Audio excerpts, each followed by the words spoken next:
నమస్తే రమగారు. నమస్తే జయ. రమగారు, శకునాలు కొన్ని మనం తెలిసి తెలియక ఫాలో అయిపోతూ ఉంటాం.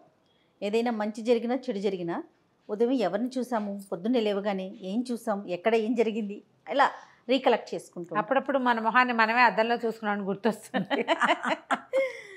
ఆర్గానిక్ పద్ధతిలో మీ చర్మాన్ని తెల్లగా మార్చుకోవాలనుకుంటున్నారా? సంప్రదించండి డాక్టర్ మాధవిని. లేదా బయటికి వెళ్ళేటప్పుడు ఎవరైనా తుమ్మినా అట్లా సంథింగ్ అన్నీ ఫాలో అవ్వకపోయినా కొన్ని మాత్రం ఆలోచిస్తూ ఉంటాం కదా. అసలు ఇవి ఎలా వచ్చినాయండి? వీటికి సంబంధించి ఏమన్నా స్టోరీలు కానీ ఏమైనా సామెతలు కానీ అట్లా ఏమన్నా ఉన్నాయా? ఎలాగైనా వచ్చి ఉండొచ్చు జయ, ఎలాగైనా వచ్చి ఉండొచ్చు. ఏదో ఒక రకమైన పాటింపు.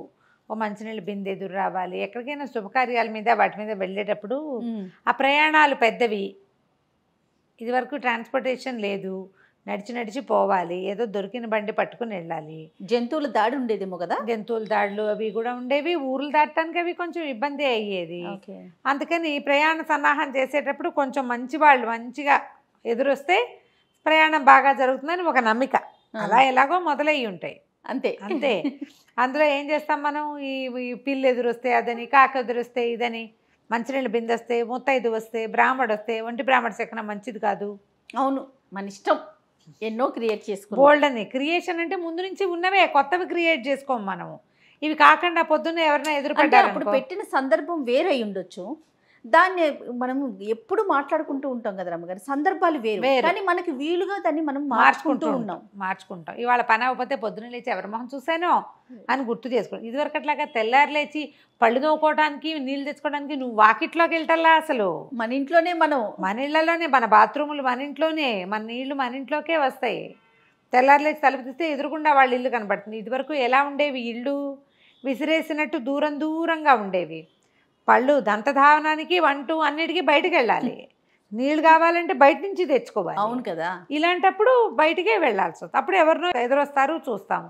ఇప్పుడేముంది, మొత్తం కార్యక్రమాలన్నీ అయితే కానీ మనం బయటపడం ఇంట్లో నుంచి. మీ పరిస్థితి ఏంటి రమ్మగారు? ఎదురొచ్చే కార్యక్రమాలు ఉన్నాయా మీకు? ఏవో ఉంటాయి. మేము ఊరెళ్ళేటప్పుడు అప్పుడు చూసుకొని చేయ. ఒక్కొక్కళ్ళు ఉంటారు కదా, వాళ్ళకి కాస్త సెంటిమెంట్ ఉంటుంది. వాళ్ళు ఉన్నారనుకో మాతో పాటు, అప్పుడు నేనే ఎదురొచ్చి కారు ఎక్కుతాను అనమాట. ఓహో, వ్యక్తులను బట్టి. మేమే అయితే మాకేం ఎదురు రావటాలు ఉండవు. నేను ఇంట్లో దండం పెట్టుకుంటాను, దీపం పెడతారు. ఆ వెళ్ళేటప్పుడు ఒకసారి చెప్తా, బాబు మా ఇల్లు బాగా చూసుకొని అయినా అని చెప్తాను. ఎవరికి? భగవంతుడిగా. ఓకే, మా ఇల్లు జాగ్రత్తమ్మా అని చెప్పేస్తా, వెళ్ళిపోతాం. వెళ్ళే దారిలో ఇట్లా రోడ్డు తిరగంగానే మాకు దాసాంజనేయ స్వామి దేవాలయం ఉంటుంది సందులోకి, అక్కడ ఒక దండం పెడతాను. అదే మనకి గుడివైపు చూడకపోతే కుదరదు నాకు, మాటల్లో పన్ను. గుడి వచ్చేదాకా ఆపదామ పడతారని చదువుకుంటా, నా సెంటిమెంట్ అది. అదే ఆ గుడి ప్రాకారమే కనపడుతుంది, గుడే మనకు కనపడదు, ఇది కనిపిస్తుంది, కమాన్ కనపడుతుంది. అక్కడ ఒకసారి ఆంజనేయ స్వామికి ఒక దండం విసిరి పెడతానమాట. ఓకే, ఆయన ప్రయాణం సజావుగా చేయొచ్చు, మా ఇల్లు వాకిలి జాగ్రత్త అని. ఇదే మన శకునం. ఒక్కొక్కళ్ళకి ఒక్కో రకం, అంతే. ఎదురు రావాలి. మా పక్కింటి వాళ్ళ అబ్బాయికి నేనే ఎదురు రావాలని ఉండేది. 2 సార్లు 3 సార్లు అతను ఫారిన్ ప్రయాణానికి నేనే ఎదురెళ్ళాను. ప్రెజెంట్ ఎక్కడ ఉన్నాడు అతను? ఇప్పుడు ఫారిన్ లోనే ఉన్నాడు. శభాష్. అయితే ఒక్కొక్కళ్ళకి ఒక్కటి ఉంటుంది కదా, నమ్మకం రమ్మగారు. అంతే. అంతేగాని ఇప్పుడు నీ నమ్మకం నీ దగ్గర కరెక్ట్ అయింది, నా దగ్గర ఫెయిల్ అవ్వచ్చు, అంతే కదా. ఓ చిన్న సరదా కథ చెప్దాం చూడు. ఓ ఊళ్ళో రామరాజు అని ఒక ఆయన ఉన్నాడు. ఈయన వడ్డీ వ్యాపారం చేసుకునేవాడు. ఓ రోజు పొద్దున్నే లేచాడు. నేను చీకటి ఉండగానే లేచి పొరుగురు వెళ్దాం అనుకున్నాడు. అప్పులు వసూలు చేసుకోవాలి కదా. వడ్డీ వ్యాపారాలు అంటే నెల వడ్డీ వసూలు చేసుకోవాలి, లేదా అసలైన కాగితాలు ఏవో పుచ్చుకుని వెళ్దాం అనుకున్నాడు. సరే, వాకిలి తలుపు తీసేసరికి అలా వాకిట్లో మియావంటూ పిల్లి కనపడింది. చిచ్చి దీందూహం మండా, తెల్లవారే కనపడింది, మన పని ఏమవుతుంది చి అని తలుపు ఇట్లా వేసి వెళ్ళి పడుకున్నాడు. అయితే మన తలుపులాగా ఇట్లా వేస్తే పడిపోయే తలుపులు కాదు, గడి పెట్టాలి. ఈయన గడి పెట్టల. అప్పటికి ఎంత అయింది టైము? 4:15, 4:20 అయింది. చీకటితోటే వెళ్ళాలి కదా ప్రయాణాలంటే, లేకపోతే ఎండకితే నడవలేరు. లోపలికి వచ్చి పడుకున్నాడు, తలుపేలా దగ్గరకు పడింది. అదే సమయానికి ఆ వీధిలో పోతున్న ఒక దొంగవాడొకడు ఓరగా తెరిచి లోపల నుంచి వెలుగు బయటపడుతున్న ఆ ఇంటిని చూసి చల్లగా ఇల్లు రామరాజు గారిదని గ్రహించుకుని లోపలికి వచ్చాడు. లోపలికి వచ్చి చూస్తే రామరాజు గారు పడుకున్నాడు మంచం మీద. ఆయన పోయి ఇంకా ఊరెళ్ళను ఈ పూట అని మానేసుకుని మంచం ఎక్కేసాడు. ఓకే, ఆయన తల వైపున గల్లా పెట్టుంది అయింది. అక్కడ పడుకున్నాడు, గల్లా పెట్టున్న గదిలోనే పడుకున్నాడు. లోపలికి వచ్చి అలాగా గల్లా పెట్టెత్తాడు. వాడు అట్టించి ఇటు వస్తుంటే గల్లాపెట్టలో చిల్లరుంది, గల్లుమంది. అని ఈయన లేచి కూర్చున్నాడు. లేచి కూర్చుంటే వీడి చేతిలో ఉన్న గల్లాపెట్టతోటి ఆయన నెత్తి మీద ఒకటి పెట్టి ఒకటే పరుగు. ఆ మనిషిని చూసేసాడు ఈయన వెలుగులో. ఓహోహో. ఎందుకంటే దీపం పెద్దది చేసుకున్నాడు బయటికి వెళ్ళటం కోసం. వెలుగులో మనిషిని చూశాడు, కొట్టేసరికల్లా హౌరవరా పొద్దున్నే పిల్లిని చూసిన ఫలితం బయటికి వెళ్ళకపోయినా ఇంటూ చూపించింది గల్లాపెట్టి కాస్త పోయిందే. లబో దిబో మొత్తుకున్నాడు.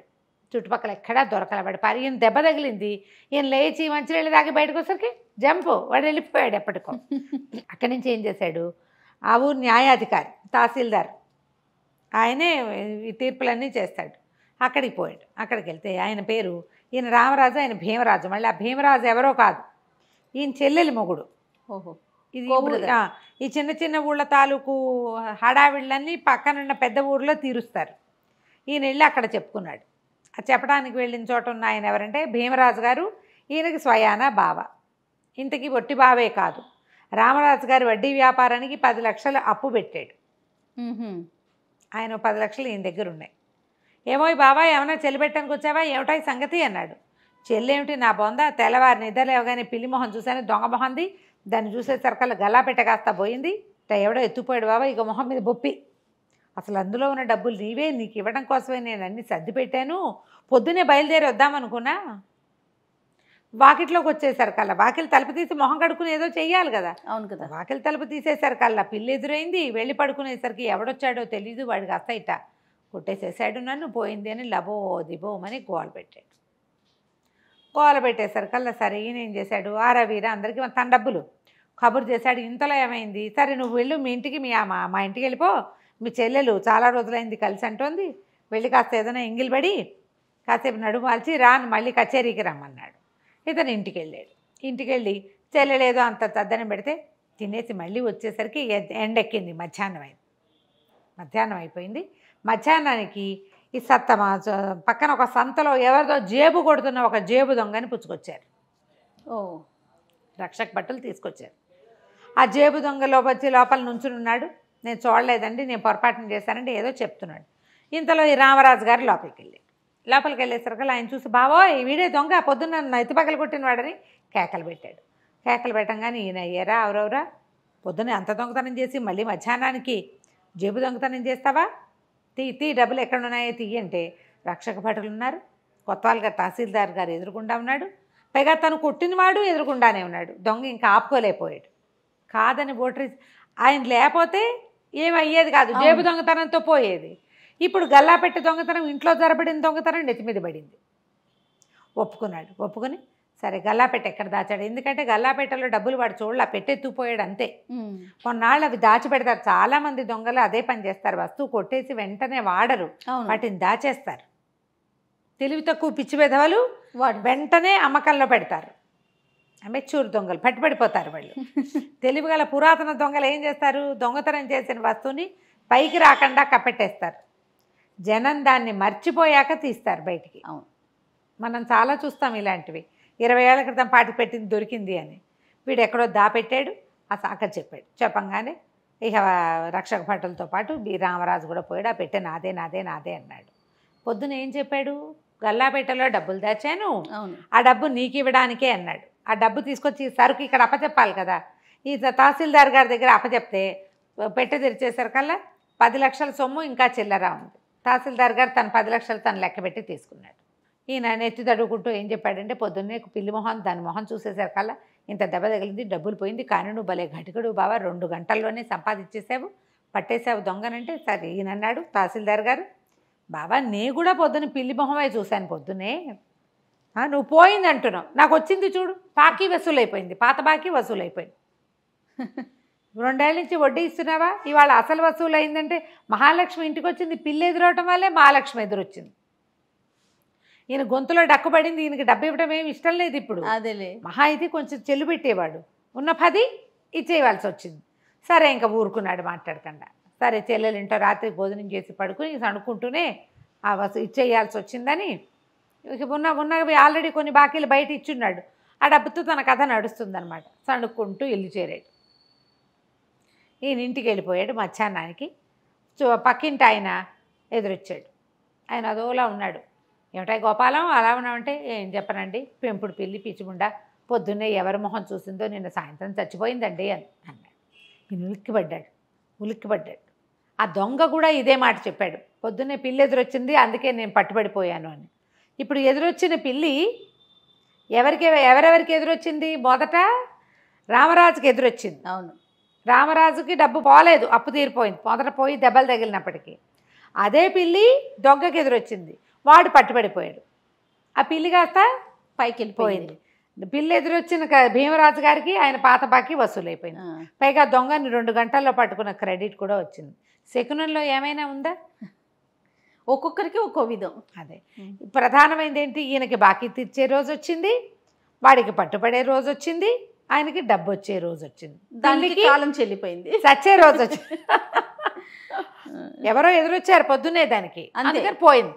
అంతే. ఎవరి మొహం చూసిందో పిచ్చిముండే చచ్చిపోయింది అన్నాడు. అనగానే నేను ఉలిక్కిపడ్డాడు. నా మొహమేగా చూసింది అది. అయ్యో రామా అనుకున్నాడు. ఇంకెప్పుడు చిచ్చి ఈ సెకండ్ పాటించకూడదు, నా దారిని నేను ఊరు ప్రయాణం అయ్యి ఉంటే ఇదేవి నా డబ్బు ఇప్పుడు అప్పు తీర్చాల్సిన అవసరం ఉండేది కదా, ఇంకా కొన్నాళ్ళు నడిచేది కదా.